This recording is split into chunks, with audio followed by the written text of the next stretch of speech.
Hi, hello, నమస్తే మిత్రమా. ఒక మంచి విషయం. తన భార్యకి బుద్ధి వచ్చేందుకు ఒక భర్త ఏమి చేశాడో వినండి.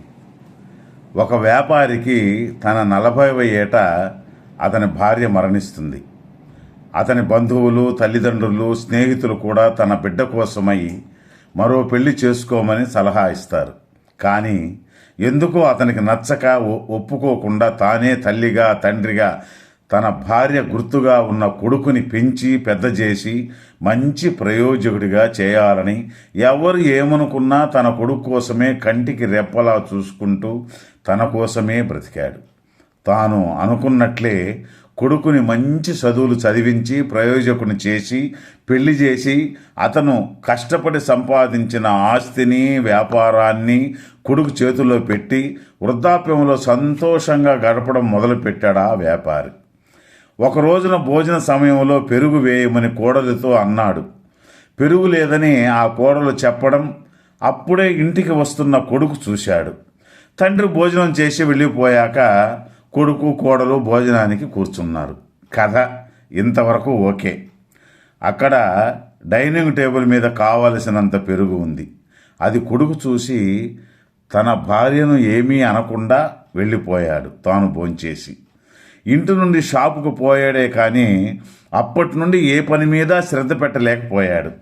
చిన్నప్పటి నుండి తల్లి లేకపోయినా అన్నీ తానై నన్ను ఇంత వాణ్ణి చేసి తాను సంపాదించిన ఆస్తి, ఎంతో ప్రేమగా చూసుకునే వ్యాపారాన్ని అప్పగించిన తండ్రికి కేవలం ఒక కప్పు పెరుగు పెట్టలేకపోయానే అనే బాధ తన మనసులో ముల్లులా గుచ్చుకుంటుంది.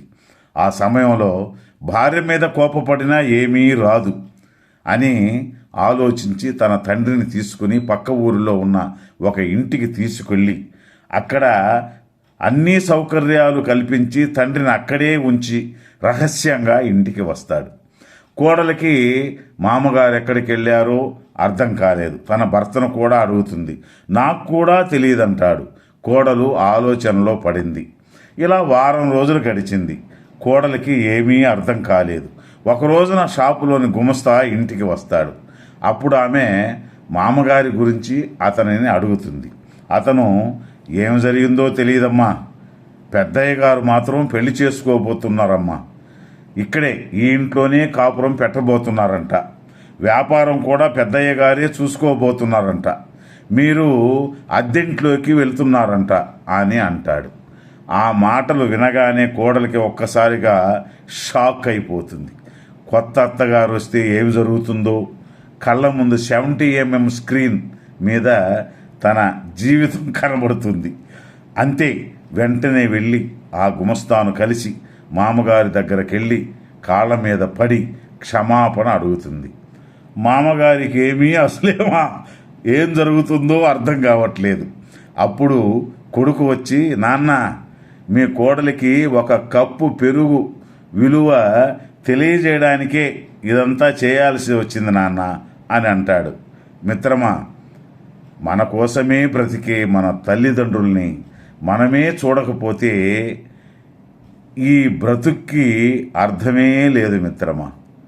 అందరూ కొడుకులు ఇలాగే ఉండాలని ఆశిద్దాం.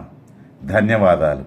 ఈ వీడియో మీకు నచ్చితే ఒక లైక్ చేసి షేర్ చేయండి, సబ్స్క్రైబ్ చేసుకోండి. జై హింద్. మరలా రేపు ఒక మంచి వీడియోతో కలుసుకుందాం.